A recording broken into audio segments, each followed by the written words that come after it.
Yes, I failed. I failed the off-grid life this winter. I will explain why.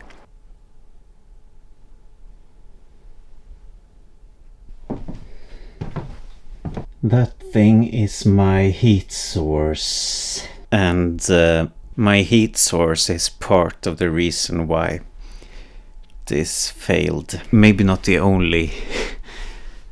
It's not the only issue, but one of the issues. I'm not sure if it's... I built the exhaust pipe myself, or whatever it's called, and I never checked it, so it's probably maybe not correctly installed. It's a little bit of a leak, but I don't think that's the problem. The problem is that this house or this room is too airtight, so when I'm having a fire here for a long time, all the oxygen in the air is like eaten up by the fire, and I get really tired. It's only carbon monoxide instead of air. I bought this carbon monoxide detector, so hopefully, if that's the issue, I will know, and I will try this. Maybe it's not that bad and I'm just sensitive to carbon monoxide or sleeping in bad air. It feels like I'm pretty sensitive towards many things. I guess that's because I'm not really from Earth. Because I'm always really tired, I never installed my diesel heater.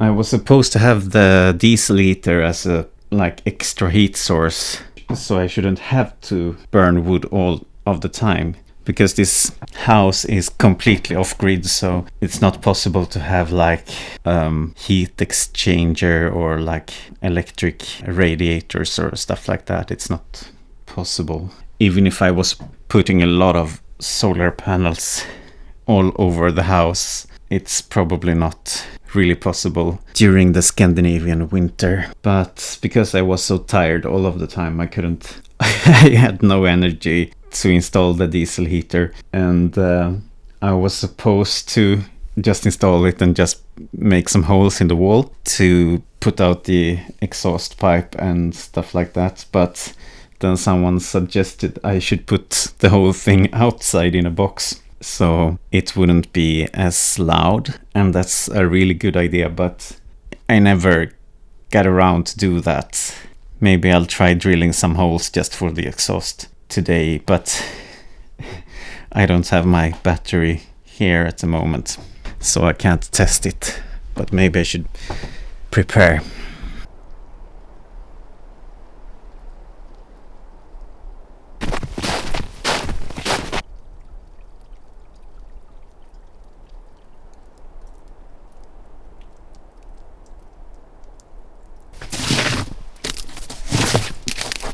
How did I fail? I was so tired all the time, maybe because of the carbon monoxide, but also because my work is killing me at times. I work stupid hours in the middle of the night, and it's never the same schedule. It's not like a rotating 3 shift or something like that. It's just ever changing, and sometimes it's pretty good, but almost every week it's like one day I wake up at 3 or 4 o'clock in the night and work, and every week it's also like I'm coming home or getting off work at 10 o'clock in the evening or 12 even. So it's so stupid and so harmful for my mental health and my well-being in general, and that's the biggest part of why I failed. And I had to call in sick for a short while to just sleep a little bit and try to get back some feelings of joy in life, because I felt I just work and sleep and try to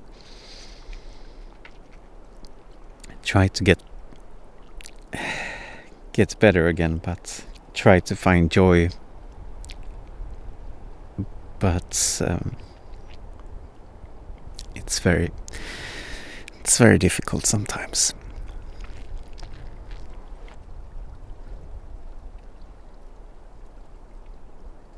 So when I was totally exhausted, I moved in with my parents again. So they saved me. And I think it's also, you hear it everywhere, that if you live in a like Western country or something, every generation has been like richer and richer every generation, but this is like the first generation where it's almost impossible to afford decent housing, or if you buy a house, it's very expensive, and you get a mortgage, and you are stuck working for the man your entire life, and that's not something I want to do. That's why I bought this relatively cheap place. But I guess even this cheap of a place is getting more and more expensive here in Sweden. Even a house you cannot really live in during winter is very expensive. It's stupid. We should just build some cheap houses, maybe tiny houses. Maybe I should have I have this caravan here. My caravan, I had it while I was renovating the house, and a little bit before that, to have some place, sort of a place of my own. I just experiment.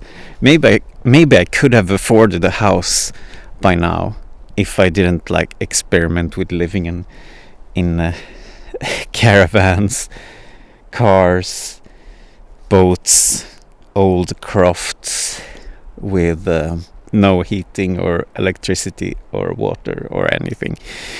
Not really. I mean, even I lived in a van. I lived in that van. I don't see myself, and I don't have a screen, so I can't point right, but I lived in the van for 9 months, and once it got broken into, and twice people tried to break into it while I was sleeping in it or being inside, so that was also very difficult.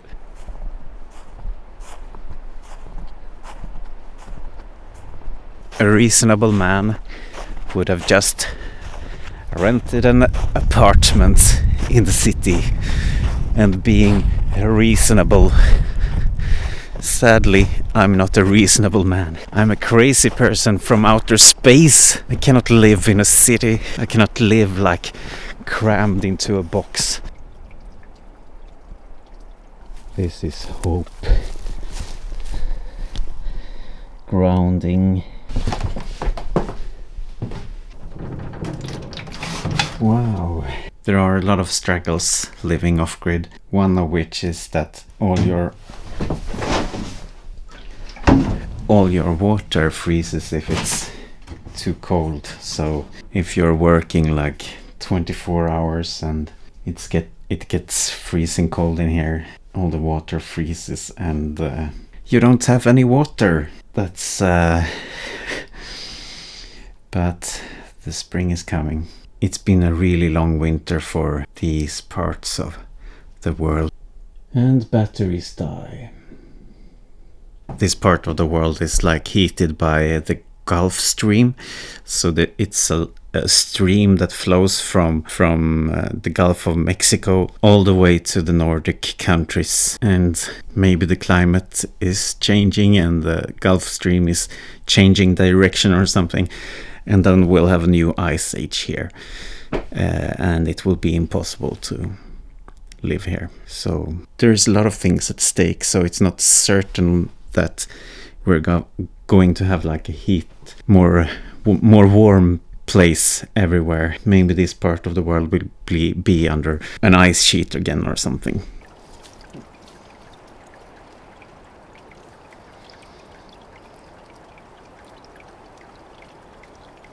There are also two really difficult issues living here in Scandinavia during the winter.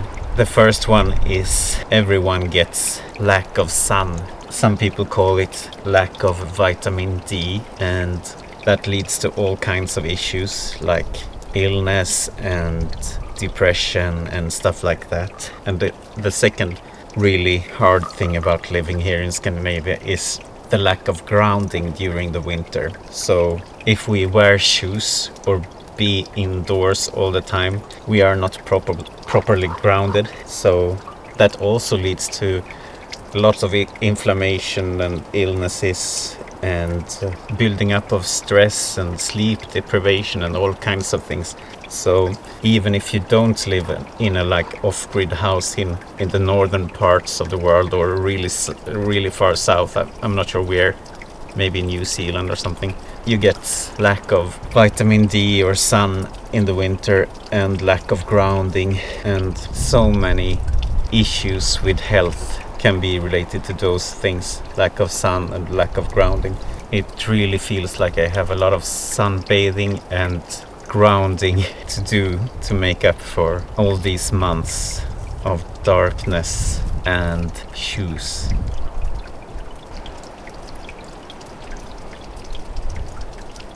This winter I tried to remedy some of or these two issues with going to southern Europe for vacation, and I was much happier after and before that vacation because I filled up some sun and I also grounded myself going barefoot for a while. I think a lot of people have these issues without even knowing about them. This is my like space station here on Earth, and hopefully I will make it livable all year around, but maybe that's a project that takes a while. Hopefully it's possible, but I also want to escape this kind of stationary life. It's not natural to me.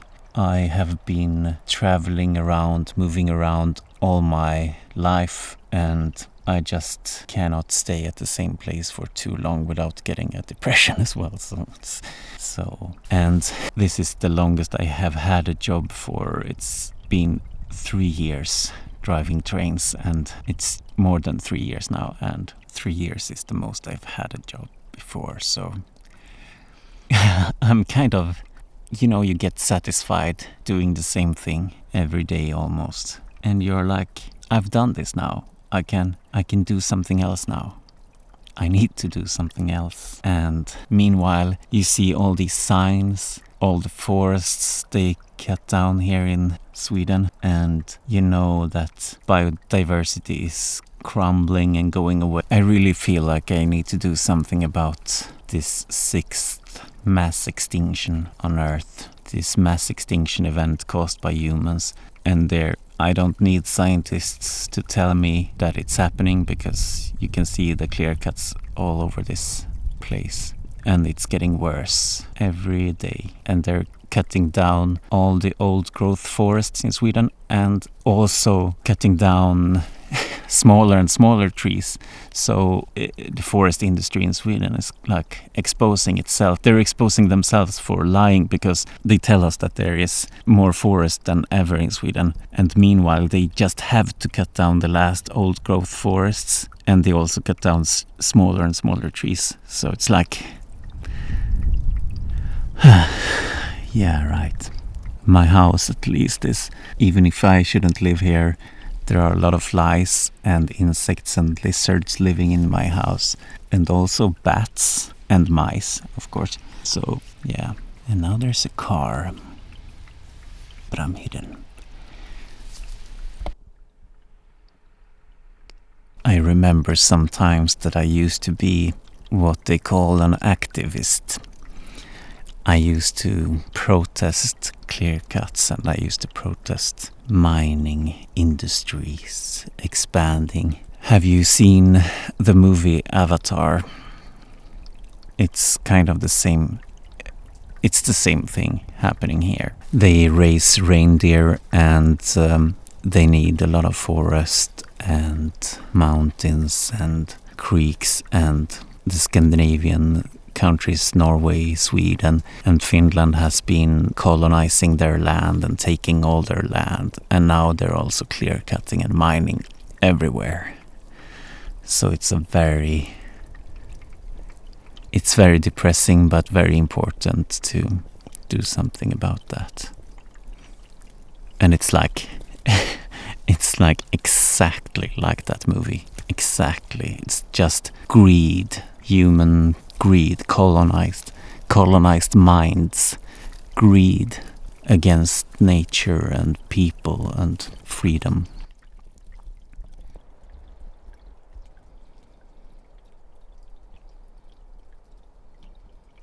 The sun is returning, the heat is returning, it's getting better.